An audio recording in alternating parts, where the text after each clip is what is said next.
হয়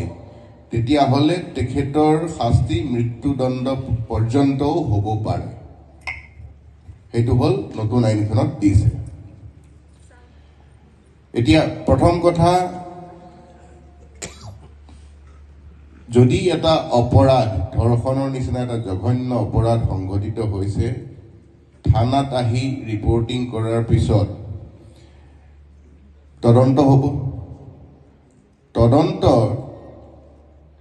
যদিহে কোনোবাই কোনো মহিলাই মিছাকে কৈছে আৰু হেতু যদি মিছা প্ৰমাণ হয় তেতিয়াহ'লে সেই মহিলাগৰাকীৰ ওপৰত পুলিচে ব্যৱস্থা ল'ব পৰাৰ প্ৰভিজনো নতুন আইনত আনিছে আৰু যদি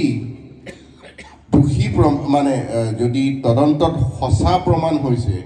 যে হয় ধৰ্ষণ হৈছে তেতিয়াহ'লে আদালতত যাব কেছটো আদালতত আকৌ দুই পক্ষৰ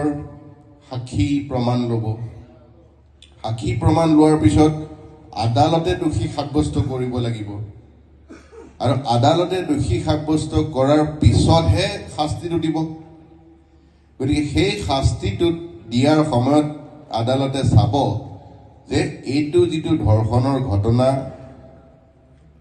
প্ৰমাণ হৈছে সেইটো ৰেয়াৰ নেকি বা সৰ্বসাধাৰণতে নোহোৱা ঘটনা নেকি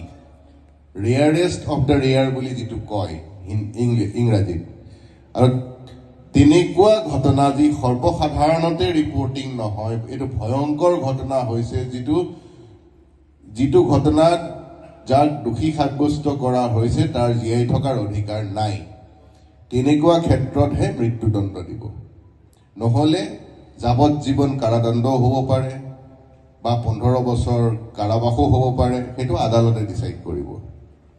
মই বুজাব পাৰিছোনে